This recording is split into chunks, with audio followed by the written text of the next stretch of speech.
Shalom, selamat malam Bapak Ibu Saudara yang saya kasihi dalam Tuhan Yesus Kristus. Apa kabarnya pada malam hari ini? Senang sekali saya bisa berjumpa dan menjumpai Bapak Ibu Saudara dalam program yang sederhana dan singkat, yaitu Renungan Malam pada Kamis tanggal 21 Oktober tahun 2021. Saya harap Bapak Ibu Saudara semua dalam keadaan yang baik, atau kalau pada saat ini Bapak Ibu Saudara masih berada dalam keadaan yang kurang baik, Bapak Ibu Saudara tetap semangat, tetap terus berjuang, terus berharap. Saya akan berdoa untuk Bapak Ibu Saudara selalu, supaya Bapak Ibu Saudara dalam keadaan yang tidak baik ini bisa berubah sedikit demi sedikit menjadi keadaan yang lebih baik. Kita percaya bahwa kita bergumul, kita berjuang di dalam dunia ini tidak hanya sendirian, tetapi ada tangan Tuhan, ada kasih Tuhan yang selalu menyertai Bapak Ibu Saudara. Puji Tuhan, malam hari ini saya kembali menjumpai Bapak Ibu Saudara dalam renungan malam. Namun sebelum saya menyampaikan renungan malam, mari kita akan berdoa bersama-sama. Mohon pimpinan Tuhan supaya Tuhan memimpin acara yang sederhana ini, sehingga acara ini boleh menjadi berkat buat Bapak Ibu Saudara dan saya. Mari kita berdoa. Bapa di dalam sorga, terima kasih untuk malam ini. Walaupun dalam waktu yang singkat kami diperkenan Tuhan untuk kembali kami boleh merenungkan sabda firman-Mu. Tuntunlah acara ini Tuhan, mohon urapan-Mu kepada kami, kepada hamba, supaya hamba boleh menyampaikan firman Tuhan, menyampaikan isi hati Tuhan, dan semua yang dengar firman Tuhan boleh menjadi berkat dan nama-Mu dipermuliakan. Di dalam nama Yesus kami berdoa dan mengucapkan syukur. Amin. Bapak Ibu Saudara yang dikasihi Tuhan, minggu yang lalu saya menyampaikan firman Tuhan, dan khususnya di bulan Oktober ini Gereja GPPK Subang menyampaikan tema-tema tentang doa Bapak Ibu Saudara. Dan hari Kamis yang lalu, minggu yang lalu, saya pun menyampaikan tema juga tentang doa, yaitu apa yang menjadi penghambat doa. Dan minggu yang lalu saya menyampaikan firman Tuhan bahwa salah satu penghambat doa kita adalah dosa dan kesalahan kita yang membuat jarak yang jauh antara kita dengan Tuhan. Mudah-mudahan Bapak Ibu Saudara masih ingat. Dan pada malam hari ini saya pun akan menyampaikan tema firman Tuhan tentang doa, yaitu juga tentang penghambat doa. Salah satu penghambat doa. Apa itu salah satu penghambat doa? Kalau minggu yang lalu adalah dosa dan kesalahan kita, kalau minggu ini saya ingin menyampaikan firman Tuhan dengan tema yaitu salah berdoa. Bapak Ibu Saudara yang dikasihi Tuhan Yesus, kesalahan itu menjadi milik manusia. Tidak ada seorang pun juga yang hidupnya tidak pernah lepas dari kesalahan, termasuk juga di dalam doa. Kadang-kadang kita berdoa salah, Bapak Ibu Saudara ya. Kadang-kadang kita juga salah memohon, salah meminta. Itulah yang menjadi penghambat kenapa doa kita nggak dikabulkan oleh Tuhan. Namun itu saya ulangi sekali lagi minggu yang lalu, bahwa itu bukan alasan yang mutlak. Kalau doa kita belum dijawab Tuhan, bukan berarti bahwa doa kita salah. Bukan berarti juga mungkin kita ada dosa dan salah. Tidak Bapak Ibu. Tapi saya hanya akan menyampaikan salah satu dari penghambat doa kita. Bapak Ibu Saudara dan saya boleh introspeksi diri. Apakah memang ada dosa dan salah? Apakah memang kita salah berdoa dan lain sebagainya. Nah, malam hari ini saya ingin menyampaikan firman. Saya ambil dalam Yakobus pasal yang keempat. Surat Yakobus pasal yang keempat, ayat yang ketiga, yang berbunyi sebagai berikut. Atau kamu berdoa juga, tetapi kamu tidak menerima apa-apa, karena kamu salah berdoa. Sebab yang kamu minta itu hendak kamu habiskan untuk memuaskan hawa nafsumu. Saya ulangi sekali lagi Bapak Ibu Saudara, supaya Bapak Ibu Saudara boleh mencermati dengan baik firman Tuhan ini. Yakobus 4 ayat yang ketiga. Atau kamu berdoa juga, tetapi kamu tidak menerima apa-apa, karena kamu salah berdoa. Sebab yang kamu minta itu hendak kamu habiskan untuk memuaskan hawa nafsumu. Bapak Ibu Saudara yang dikasihi Tuhan Yesus, firman Tuhan berkata pada malam hari ini, mungkin kita sudah berdoa, tetapi kita tidak mendapatkan apa-apa di dalam doa kita, atau doa kita itu belum dikabulkan oleh Tuhan. Nah, salah satu penyebab pada malam hari ini yang ingin saya sampaikan adalah salah berdoa. Apa itu salah berdoa Bapak Ibu Saudara yang dikasihi Tuhan Yesus? Yang pertama, salah berdoa seperti firman Tuhan katakan pada malam hari ini, bahwa isi doa kita, isi permohonan kita itu salah. Kita menginginkan sesuatu, tentu saja sesuatu yang baik. Saya yakin dan percaya semua orang berdoa untuk hal-hal yang baik tentunya Bapak Ibu Saudara ya. Nah, salah berdoa dalam arti kata yang pertama adalah doa kita itu, permohonan kita itu salah. Artinya kita meminta kepada Tuhan, tetapi permintaan kita itu untuk diri kita sendiri, ego kita sendiri, untuk kepuasan kita sendiri. Saya tidak tahu permohonan itu seperti apa. Banyak contoh-contoh, banyak kasus-kasus Bapak Ibu Saudara yang kita naikkan doa kepada Tuhan, tapi doa itu untuk kepuasan diri kita. Misalnya Bapak Ibu Saudara, kita berdoa supaya mendapatkan banyak uang, mendapatkan banyak berkat. Sehingga dengan mendapatkan banyak berkat itu kita bisa piknik, kita bisa traveling, kita bisa makan dengan enak, kita juga bisa foya-foya, kita juga bisa bepergian ke luar negeri. Nah, ini adalah kasus-kasus, contoh-contoh doa-doa yang salah, yang mana doa itu adalah untuk kepuasan diri kita sendiri. Bapak Ibu Saudara, beberapa minggu yang lalu saya menyampaikan firman Tuhan dalam ibadah Minggu Raya, bahwa doa itu harus terpusat kepada Tuhan. Artinya kalau kita berdoa kepada Tuhan, memohonkan kepada Tuhan, biarlah hanya untuk kemuliaan nama Tuhan. Ujung-ujungnya kemuliaan nama Tuhan. Ketika doa kita dikabulkan Tuhan, maka bukan kepuasan diri kita, tetapi adalah untuk hormat dan kemuliaan bagi namanya. Nah, yang kedua Bapak Ibu Saudara, yang dimaksud dengan salah doa, mungkin permohonannya itu baik.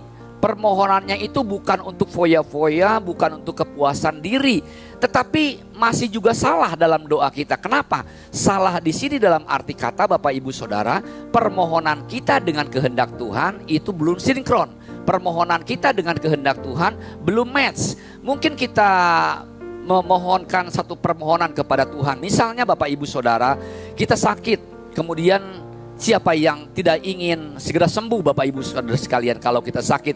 Tentunya Bapak Ibu Saudara dan saya ingin segera dapat disembuhkan. Kita berdoa dan kita percaya bahwa Tuhan Allah yang kepadanya kita beribadah saat ini, yang kepadanya kita setiap saat berdoa, adalah Tuhan yang tidak pernah berubah. Dulu, sekarang, dan sampai selama-lamanya. Tentunya kalau Allah tidak pernah berubah, Tuhan kita tidak pernah berubah. Dulu Allah mengadakan mujizat yang spektakuler. Ya, bagaimana Tuhan dengan perkasanya menuntun bangsa Israel menyeberang Laut Merah dengan tanda-tanda mujizat yang luar biasa. Nah, saat ini pun pasti Tuhan itu tidak pernah berubah dan Tuhan mampu, Tuhan sanggup untuk mengadakan mujizat-mujizat yang seperti itu. Namun kembali Bapak Ibu Saudara, kenapa seolah-olah kalau kita berdoa sama Tuhan, misalnya kita berdoa untuk sakit, belum Tuhan sembuhkan sekarang ini, seketika itu, kenapa Bapak Ibu Saudara? Bukan berarti bahwa kalau kita ingin sembuh itu kita salah, tidak Bapak Ibu Saudara. Kita boleh memohonkan kesembuhan daripada Tuhan. Tetapi ada kehendak Tuhan, ada rencana Tuhan yang seringkali nggak sama dengan kita. Misalnya Tuhan ingin Bapak Ibu Saudara kita tidak disembuhkan hari ini, tetapi besok atau lusa. Kenapa? Karena ada rencana Tuhan dalam sakit yang kita sedang alami saat ini.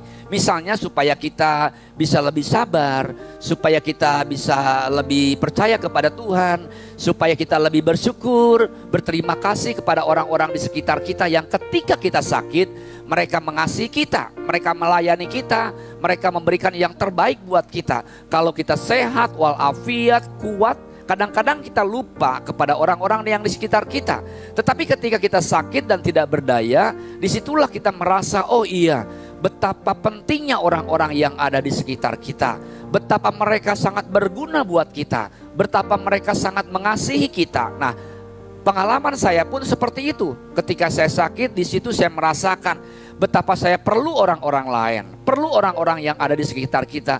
Dan saya merasakan ada kasih sayang yang luar biasa dari orang-orang yang di sekitar kita dan bahkan dari jemaat-jemaat. Nah, itu kita bisa rasakan ketika kita sedang merasakan sakit penyakit atau beban atau masalah. Nah, Bapak Ibu Saudara yang dikasihi Tuhan Yesus, itu termasuk salah dalam doa. Ya, artinya salah itu bisa salah doanya, bisa juga waktunya kita dengan waktunya Tuhan tidak tepat Bapak Ibu Saudara.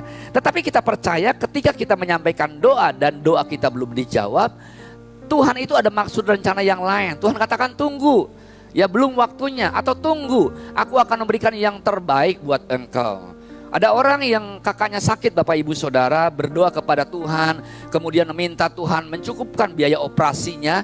Tuhan bilang tunggu, ya dia berdoa untuk orang lain bisa menolong dia, si A menolong dia. Tetapi ternyata doanya nggak dikabulkan, bukan si A yang menolong dia, tapi si C yang menolong dia. Nah, itu bukan berarti bahwa Tuhan gak jawab doa kita. Tapi doa kita dengan kehendak Tuhan berlainan Bapak Ibu Saudara. Yang penting adalah Bapak Ibu Saudara, mari kita terus berdoa kepada Tuhan. Dan kita percaya yakin bahwa Tuhan Allah kita sanggup menolong kita. Yang ketiga yang dimaksud dengan salah doa, artinya begitu banyak dalam kehidupan kita sehari-hari, ada banyak orang yang mendoakan orang lain dengan hal-hal yang tidak baik. Tentunya Bapak Ibu Saudara, anak-anak Tuhan tidak seperti itu. Tetapi dalam kenyataannya ada banyak orang-orang yang menaikkan doa yang salah. Ya, misalnya doa supaya orang tersebut karena kita kesel, karena kita jengkel, apalagi kalau kita dendam, sebetulnya nggak boleh dendam anak Tuhan.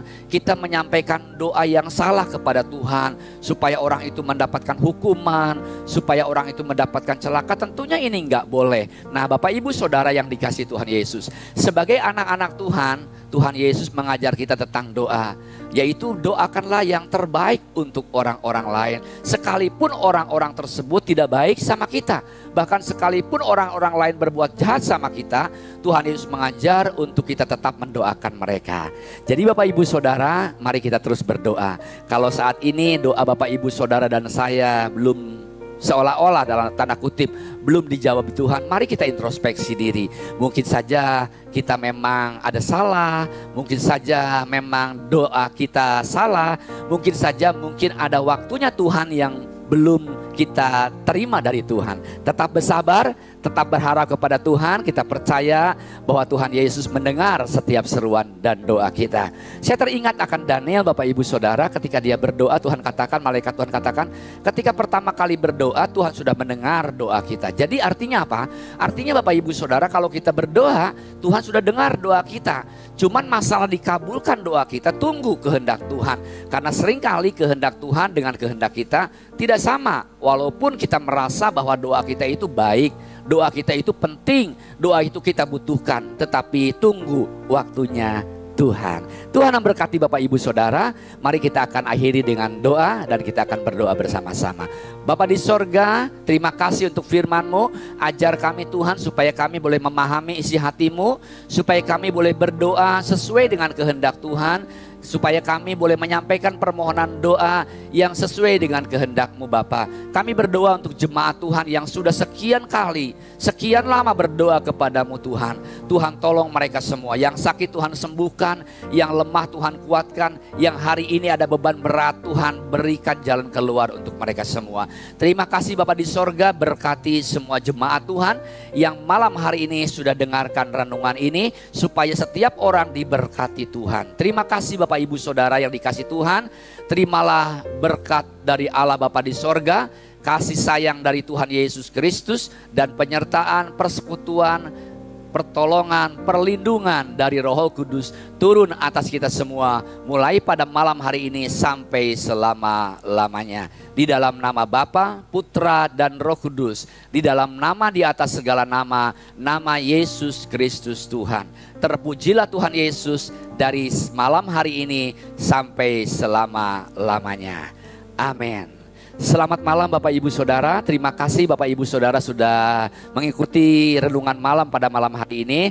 Selamat beristirahat. God bless you all. Shalom.